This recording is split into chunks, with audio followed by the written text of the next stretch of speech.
guys, and welcome to The Truth Hurts with me, Tony Quinn. The Truth Hurts is a show about recovery and everything in between. And today we have Nikki Munitz on the show with us. Nikki's done a video on the show before that actually, Nikki, got the most views on the channel and is still doing the rounds and still being viewed every single day. So you've got an amazing story to tell and people are hugely inspired by you. So guys, I thought I'd have Nikki with us today as she's a self-development coach. And she's been helping me through lockdown, and she can give us some words of advice, discuss a few things that I think we all need to discuss. So yeah, welcome, Nix. How's lockdown treating you? How's it, Tone? Thanks for having me back, and thanks for that awesome intro. Really, sometimes I get so caught up in my own world that I kind of lose track of what's happening, around. And I suppose that's the theme for what we're talking about today. Exactly. Around lockdown and how lockdown is treating me and what I'm experiencing with my clients as well.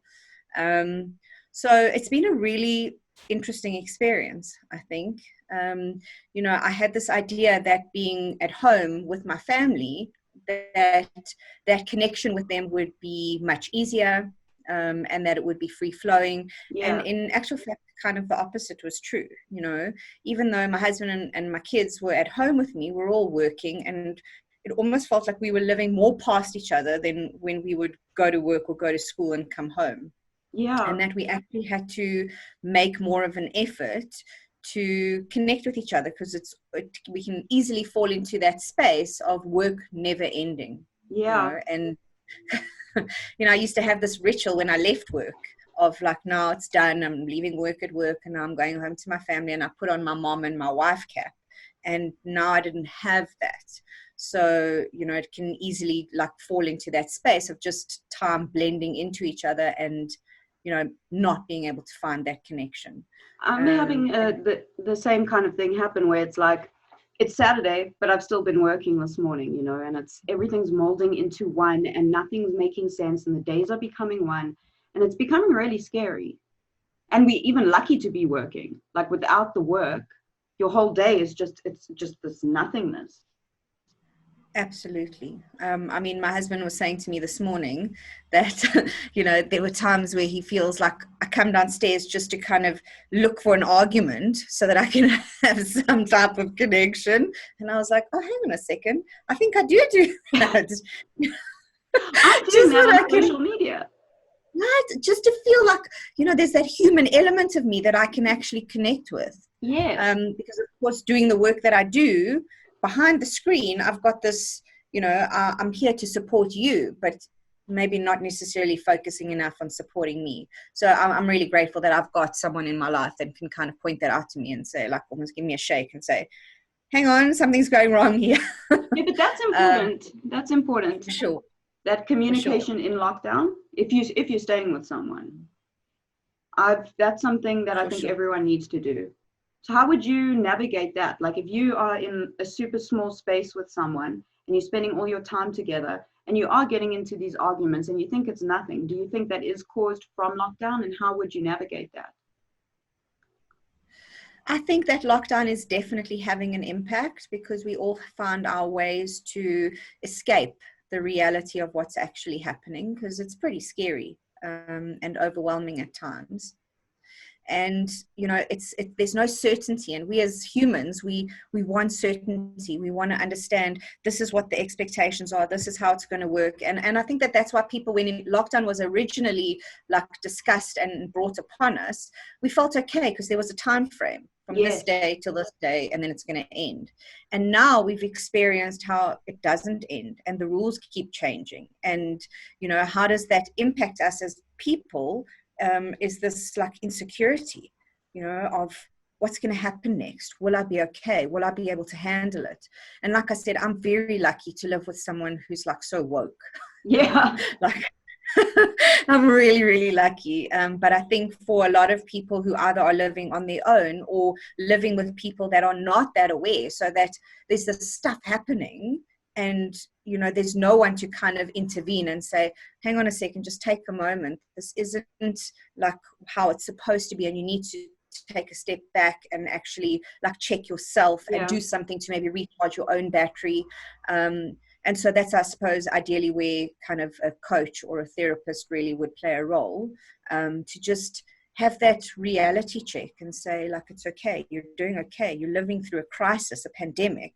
There is no right or wrong way to handle this, and it's okay to need help and to need support. And certainly even when I go to the shops now, I'm just noticing a different energy. I went to Woolies yesterday, and like this woman got so angry because a guy came from the side and took a trolley before her. It was like rage. I was like, what is going on here?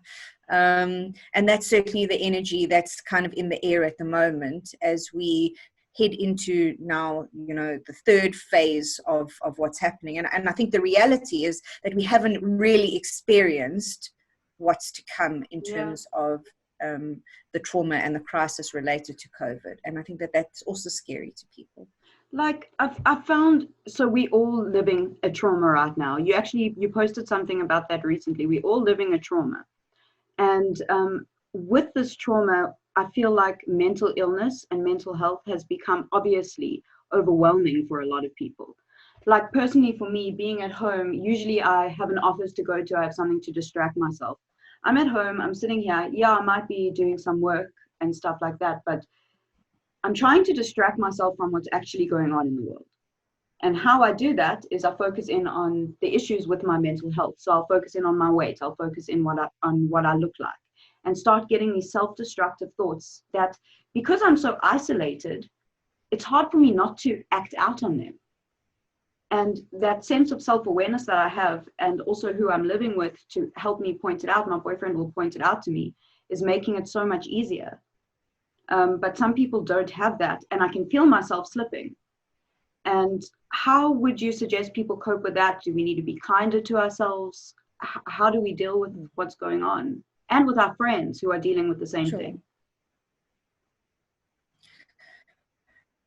I think that it's important to be able to validate how we feel. And I think people get confused that, you know, validating how I feel doesn't mean that it's okay for me to carry on acting out in some type of self-destructive way, you know, and that's the kindness that we talk about when we talk about that self-love. It's not that I'm saying it's okay to act out in your eating disorder or, you know, to dive deeper into like the social media addiction. We're not saying that. All we're saying is like, acknowledge that maybe you feel overwhelmed. Acknowledge that you feel kind of really out of, you know, you don't feel like you have a safe space right now. And once you can acknowledge that and you've got an awareness and you can validate it, then you're in a more of a position of power to choose how to respond to that, instead of just kind of going along with whatever is taking you out of reality, because that's what we're looking for. We're looking for something that can take us out of our reality. Absolutely. It's funny, it reminds me of addiction, because so now I could easily just say I slip back into the eating disorder and stuff like that. I can be like, well, you guys, we're going through this. I have nothing else. I have nothing else to live for. I might as well indulge in it. With addiction, when my cousin passed away, it was like, oh, I might as well do drugs. You know, there's nothing else I have going for me. And it's so self-destructive, and so it's I don't want to say self-obsession, but it's just, we're focusing in on ourselves so much that we're not looking at the bigger picture. Like, it's okay for me to have the thoughts. There's nothing, I mean, I can sit with them, I can let them wash over me, but it's not okay for me to act out on them. And if I do, I need to take responsibility for it. Mm-hmm. Is that kind of... Absolutely. And I think that part of the problem is that people don't talk about what they're thinking or feeling. Yeah. So we sit with it by ourselves and we think we're the only ones experiencing this. And then that's when we kind of fall deeper and deeper down the rabbit hole. And, you know, obviously if we don't address it early on, it becomes a lot more difficult to address it. So I was just saying that, like, you know, everyone thinks that they're going through this on their own, and not talking about it, which kind of sends you further down like this deep, dark pit. Yeah. And then it's much more difficult to come back from it the lower down we go. Whereas if we just start talking now, like, the cool part is that you also, you know, connect with people that are going through the same thing as you. And you know, like people are, this whole week, my clients have spoken about this lack of momentum or lack of motivation to do. I mean, my clients that are even still working, and they're like, oh, you know, just to sit down and have to do the work. And I know I should be grateful that I have a job, and I should be grateful, and I should be doing this. And this extra pressure that we put on ourselves, you know, we don't take into account, like, holy moly, I'm living through the most bizarre flipping experience that like has ever happened in my lifetime. Like, acknowledge that and realize that it has a massive impact. And so I need to have some compassion, and I also need to get some help. And that's okay. So like, sorry, there's a truck outside my window. Oh, okay, good. There's some activity outside for the first time in months. Anyway, so so with your groups, so I feel like with me, if I didn't have, you know, Carl here, and I didn't have the connection I have with my friends where we can do like a group call every day, if I didn't have that, I would have 100% crumbled. What are the kind of groups that you offer? Because I feel like having a kind of group therapy is actually something really important right now, not just a one-on-one. You're absolutely right. So I'm kind of involved in two different platforms at the moment. So the one at the group that I'm running right now, although it's kind of related to addiction, it's not addiction specific. And most of the guys in the group have got some years of clean time. So it's more about real life stuff that they're needing some support and guidance around. And it's really about incorporating aspects around self-esteem development that can allow you to feel powerful in your own life, especially while everything around us is so out of control and uncertain. If I can know that I am capable, that I'm efficient, that I'm effective, then I can handle whatever life throws my way. And if I can't, I'm completely capable of asking for the help that I need, which is where, like, my client in the group find themselves right now. They're like, cool, we're going through this thing. We need some support. You know, I've got clients that have either been retrenched or are employers and are having to retrench, you know, on both sides of the spectrum, and what that feels like, and, you know, the impact of that. And, you know, other people that were kind of on the like outskirts of starting new relationships. And now that's gone out the window. You know, that's like, we can't embark on these new journeys because of lockdown. So the tool that I really try and get across to my clients and try and assist and facilitate them creating for themselves is their own reality. You know, we talk about this new normal that's coming, but at the same time, we're living in this uncertainty, waiting for certainty to be created for us. And so it's you know, if we can take control and create our own reality, you know, if I'm working from home, it's not the same as if I'm working in the office. And maybe I can't sit at my desk all day long. Maybe I need to take 2 hours out of my day and go on a virtual tour of the game reserve. Like, I don't know, you know, like, each of us have to figure out what's going to help us function at our most effective level, where we feel fulfilled and we essentially actually more efficient in our work by taking that time out. The problem is we try and push ourselves with this extra pressure of I should be grateful and I should be doing more, and then I feel kind of even more incapacitated than before. Like, now is the time. As long as I'm getting my work done, as long as I'm fulfilling every you know, objective that I need to in my day, how I do that needs to be on my own terms. I love that. And I needed to hear that. Nikki, like, it's so difficult because, you know, you've created this new space. So I've got my own little office now, and I come here and I do it, and the time just goes. And then by the time it's 5, 6 o'clock, first of all, I feel like I haven't accomplished anything, even though I have. And second of all, I am so exhausted. I'm more tired than I was going into an office. I am not giving myself breaks. I'm not giving myself time to breathe and say it's okay, because I'm trying so hard to hold on to something that I'm in control of. And I think this is the kind of stuff people need to talk about as well, is the working from home kind of aspect. And how to, if you are lucky enough to work from home, or if you're trying to build something up like me from home, that it's okay to take some time and find what works for you. Absolutely. I mean, I think like when I was working, you know, in a team of people, I sometimes needed my time out. And in those days when I did smoke and when you could get cigarettes, Oh, we're going to talk you about know, that next. like I would go outside, have a smoke, you kind of just have a breather, gather my thoughts, and then be able to kind of re-enter into like my next task or to re-engage with people.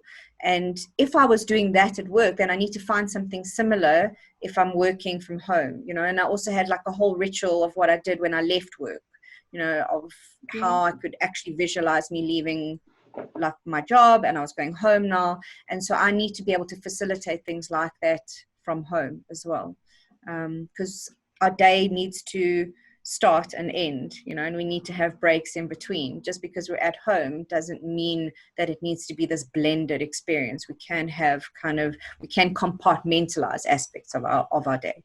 That's so important. That's something I'm going to get on immediately, because that is something I've genuinely been lacking. It just goes from one thing to the next, and then I'm in bed. That's it. Wow. For sure. Speaking of the smoking, so this is something that's like a hot topic right now, obviously.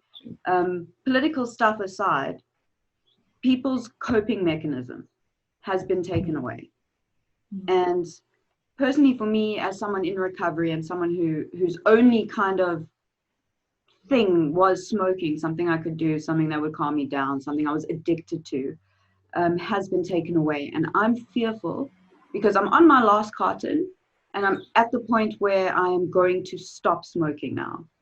As soon as I put that down, I'm going to stop smoking until it's legal again. And I am petrified for how that process is going to be. But I have made my mind up that that's what I want to do. But for some people, they haven't made their mind up and they don't want to give up smoking and they're not ready to. And that's just another coping mechanism taken away while we've had everything else removed from us. Is there any advice there for people? I don't know if it's so much advice, but more around like kind of having different perspectives. So although I am an ex-smoker, I'm not one of those, you know, well, you should just stop and, you know, like deal with it by any means, you know, because I understand that this is everyone's own personal choice and personal journey. And it kind of ties into every aspect of this pandemic, that our personal choices of how we live our life have been taken from us. And smoking for me is just another aspect of that. And like, it's a lot. It's just so much for us to handle and to deal with, and that we land up focusing on, you know, the people that have taken our rights away, instead of making it more about like, how can I empower myself in this situation? If it means kind of taking action, you know, like there's been all these, you know, like you sign registers in order to, you know, get them to uplift the smoking ban, or, you know, you want to protest in some way. Cool, that's me taking action, me doing something around my personal choice. But I don't want to get too fixated on, you know, what other people are doing, or, you know, how my rights are taken away. It's about me, like saying, how can I take back my power? How can I understand that this is also an action that the government might have taken in some bizarre way? Maybe there's a possibility they are doing it out of my best interest. I know that that's kind of a contentious issue. But I also bring that in because I've got a client in Saudi Arabia who's a nurse, and she is telling me like the chaos that's happening there in the hospitals. And I think that that's what's to come for us. And like, that's scary. And so we often feel like, oh, they're so mean and they're taking our rights away. But there is another side to that, you know, and I don't want to get into the political stuff or whatever. I'm just saying that there is a possibility and be safe and to like be more healthy. And I have to take that into account. And so it makes me feel a little bit less angry and maybe a little bit less violated and a little bit more powerful in my own life. And that's all that we can do right now. And also to create the opportunity for myself. I also think that we need to create an opportunity for us to develop many coping mechanisms, not just like to have a smoke or a drink, you know, and for some people that's necessary, but maybe I can have various things to choose from. Maybe it might, especially now since from Monday will be a lot of exercise more, or, like I go for a walk in the morning with my dogs to Seattle, grab a coffee, just see other humans, even if I don't interact with them, and just to increase my ability to cope in various different ways. Yeah, so it comes down to what empowers you as an individual. Are we stuck again? Absolutely. Oh, no. Absolutely. Okay. Like for me, when the moment I decided, you know what, I'm not going to buy any more cigarettes and I'm done, I did feel empowered, even though I'm scared for what it's going to feel like. And for all I know, I might go buy some like 9,000 Rand cigarette when I give up. But I do feel empowered by that decision. And so it's about everyone finding what works for them and using it to empower themselves in some way instead of letting it like annihilate you, which it is going to for some people. For sure. And I think that it takes our attention. Do you know what I mean? We focus all our energy on bloody government taking my rights to smoke instead of saying, like, this is way bigger than that, actually. My life is changing right now, and I need to reserve some energy to focus on how I'm going to create my new reality in a way that's really beneficial to me. And I don't want to give the bad news aspects of this pandemic more attention than what it needs and deserves from me. And that's another way of me kind of being more in control of my life. That actually takes me to the next thing, which is social media and lockdown, which you wrote about recently. And for me, like I said, I found myself, having arguments online or wanting so badly to have a keyboard warrior fight with someone online to take up all my time and make me feel somewhat in control, and I'm interacting with people and I'm being heard. And that kind of stuff is so damaging right now. And I've seen it everywhere. I feel like we literally need to switch off social media and turn it back on and reset it. Because in lockdown, that's all we have as a connection. So have you been seeing that with your clients? Have they been speaking about that in the news and all of that? So I've really worked with my clients to minimize their, not so much their social media activity, but like how much news they're taking in from around the world and around the bad news of what's happening, because that already kind of has a really energy sapping experience for us all. But although my clients haven't really been bringing that to session lately, I have certainly noticed that there's much more anger inside of people. And so if I'm fighting with a guy over a trolley at Woolworths, or if I'm fighting with someone on social media, like it's this inner rage that's building up, and it's a frustration, and essentially anger is a secondary emotion. So underneath that rage is a fear. Yeah.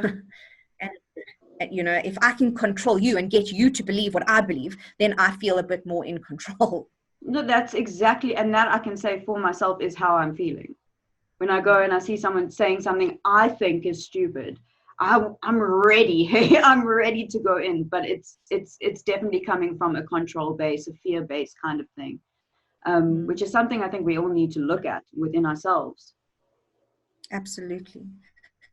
And one of the aspects of self-esteem development that I work on with my clients is creativity.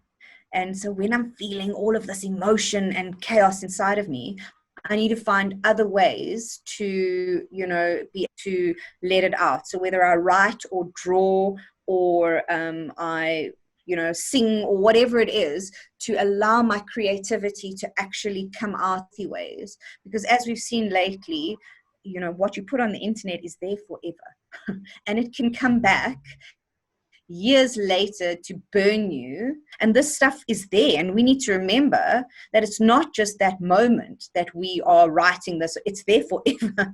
We can't get rid of it. People can always find it. And so we need to be taking care of ourselves and not putting ourselves in a position of being hurt later on because of the fear or anger or frustration that we're feeling right now. Yeah. It's intense. It's intense. And then now also we see the kids are going back to school. So I'm not a parent, and I know there's going to be anxiety with moms, with dads, with the kids. And that is something that I think people need to speak about a bit more, because I know, I mean, my Facebook has been blowing up with moms who are scared. With what do you think is the psychology, or what's going to happen when the kids do go back? Can we even know? I don't think we can quite know yet. And I'm a mom, so I certainly understand the panic and the anxiety. And my son's in grade 7, so he goes back actually on Monday. So I'm certainly on the front lines of the experience. Yeah. I'm also one of the privileged moms that my children have had the ability to study online, and they haven't fallen behind. So I'm really trying to take into account every possible aspect of this, from the health to, the education to all of it. And for me, the concern is, yes, my children need to socialize, and they need to see their friends, and they need to physically be at school. But are they mentally strong enough and prepared for what's going to happen on their first day back at school? As someone that has experienced rejection for various things, I know what it can be like. Imagine you go to school and you've got a high temperature, and all the other kids are standing around you while your temperature gets taken. What happens then? Is this another element of bullying that's going to happen? Will there be support? I mean, there's so much fear attached to this. And when there's fear, people attack. They don't necessarily support. And this idea, we got emails about how it's going to be when the kids go back to school, and that if they don't adhere to the social distancing rules, etc., that they're sent home. Will they be ostracized for that? It's going to be hard. They are wanting to go back to the old normal. They want to go hug their friends. They want to go play on the playground. They want to hang out. And that's been, I don't even know how I personally, as a child, I mean, I was scared of everything as a kid. But to go back to school in an environment like that, where you're being separated, and if you have a temperature, all the other kids are going to be removed from you. So you have to deal with that. And it's terrifying to think about it. It's absolutely terrifying. For me, that's more terrifying than the disease itself. Absolutely. Because this is going to be like the long-term impact emotionally and psychologically on our children. And we don't know what that's going to be. And for parents that keep their kids at home, that's going to have an impact. For parents that send their kids to school, that's going to have an impact. And we as parents, I mean, for me, I feel inadequate because I don't know how to support my children in the best way possible. I don't know how to support my children in the best way possible in this situation, because I've never had to do this before. I took my son to have his braces tightened at the orthodontist, and he kind of whispered to me, like, I've got a headache, Mom. And I'm like, shh, don't say anything. Because people can totally misunderstand that. And the reality is we've been sitting behind a screen all day. Of course you've got a headache. I think I've had a headache the whole of lockdown. And like, let's just wait for them to take your temperature. And exactly. And so if I'm saying to him, shh, don't say anything, it's in case, like, what are people going to say? How are they going to respond? And I'd like to consider myself as a mature adult. Kids are not mature. Yeah. And they're already scared. So I was just like thinking to myself, if, children are already afraid, then I'm imagining in a worst case scenario, this like Lord of the Flies mob mentality of, if a child presents as sick while they're at school, what will the other kids do? Like, that's the part that is like, I don't know how that's going to unfold, and I suppose it's scary. I can see that Lord of the Flies thing, though. I can see what you mean. That's actually, I've never thought of it like that. That's actually scary, just in terms of the psychology behind it. Wow. I think it's just now everything is just so unpredictable, and we're in waters no one knows. You just have to navigate it. And the poor teachers. I mean, we're all talking as parents, like, the teachers are going back to school. What's it going to be like for them? I'm sure when they went to go study, was not on the list of possible happenings as when they were teaching at school, And I can say for sure that wasn't on, because Nikki, I studied to be a teacher for a month in active addiction. Anyway, yeah. Good time. I'm not sure I could see you as a teacher. Dude, it was so bad. But, It was so bad. I ended up relapsing at my old school. It was a vibe. Anyway, yeah, teachers going back. That's something. Also, no one's talking about that either. Like really focusing on No. the teachers. Yeah. And like some of the stuff that I've seen on social media, you know, those fights that we were talking about, are parents saying, yeah, you know, teachers could step up to the plate more. And then other like teachers saying, but like I've been working the whole time providing online stuff, or even like teachers that aren't teaching online, prepping behind the scenes, at the same time going through the same crisis as everybody else, also having to take care of my family and my kids at home. Like, you know, we get so self-obsessed. We only think of it from our own perspective that we forget that there's a multitude of people involved in like the whole scenario. And it's scary for everybody. And when we land up attacking those people instead of supporting them, we don't allow them the opportunity to actually do the best job that they could do, you know, because they're already on limited resources. And if we want to support and encourage people, we're going to get the most out of them instead of like, you know, the crumbs, which I find at the moment that's what people are getting right now. Because if you don't do it in the way that I want you to do it, or you can't provide some type of certainty, I'm just going to attack you. Yeah. And like that certainly doesn't leave me feeling good about myself when I attack other people. It might feel some relief in the moment, but in the long run, I just feel crappy about myself. I had that this morning. I swear I'm going on social media Don't mean to be pushing a button. I'm like need to like rein that in, which I'm trying, but it's everywhere. I think we're all just so easily triggered right now. Yeah, for sure. I'm triggered. Can you hear the water going in my house? No. I'm doing a live thing and the shower's running. Well, I think the cool thing about live stuff is that we need to understand that we're all flipping human and we all have lives, and we are doing this from our homes. Yeah. Like, you know, just now I'll have one of my kids pop in and say, can I give you some coffee? And I'll be like, get out. Oh, I'd love that. You know, just being nice. So yeah, we got to learn to be like, just roll with it, and to kind of take it in our stride. Every now and then I've got a dog that will just pop in, or a kid, or a husband, and like it just is what it is. A husband, just have a husband pop in. No, it's that's the thing. Like, so for example, like now, you know, usually on the show you would come to the house and we'd sit and we'd have a little camera vibe and film it and everything. And now this is so real. Because like you stuck right now, like your face is kind of stuck and you're going to move in a bit. And I'm going to be like, I can't put this on the internet. Like it's nothing smooth, nothing streamlined, but that's our life right now. Our life isn't smooth and streamlined. It's a bit chaotic, and we need to just kind of let it settle and be okay with what we, and just learn to manage right now. I think that like one of my biggest assets, my biggest skills is to be able to show people the human side of me, you know, to allow myself to be vulnerable. And I think that this is it, you know. I can also be in the middle of something, like I'm telling something so important, and then it's like freeze or disconnect or restart. I'm like, are you kidding me?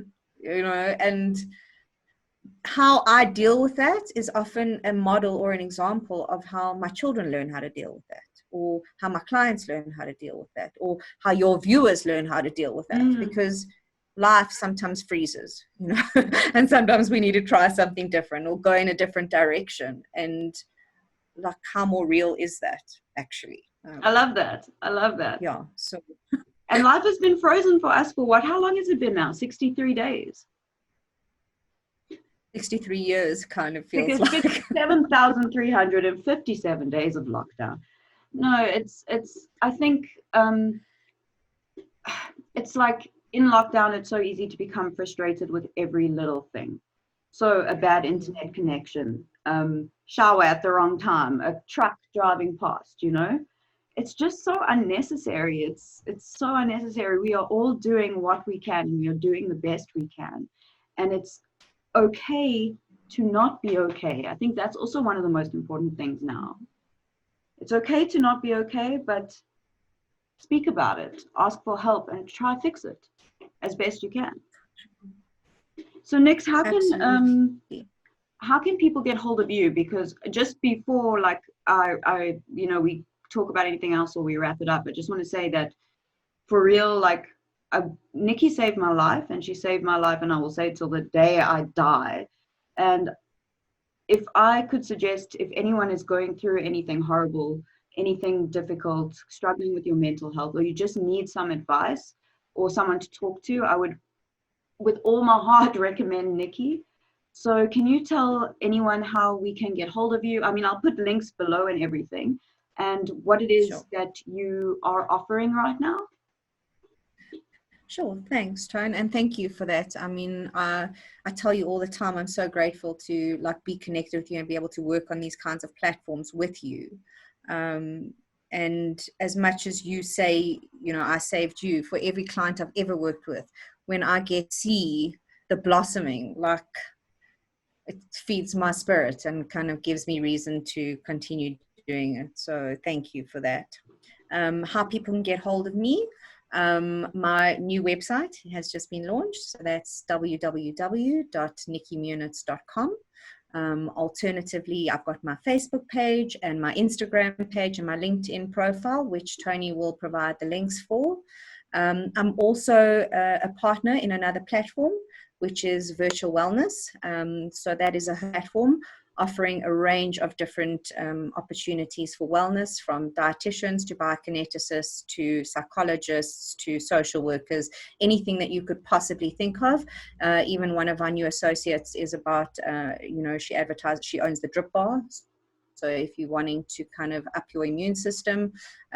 So this is really about offering people the best opportunity to have a full spectrum of like living the best possible life that they can. Because as much as we want to compartmentalize the different elements of ourselves, like now I want to focus on my eating, and now I want to focus on my exercise, and now I want to focus on mental health, we're actually one person and everything feeds into each other, you know, and we can't fix one and ignore the rest. So ideally we want to be addressing every single area of our lives.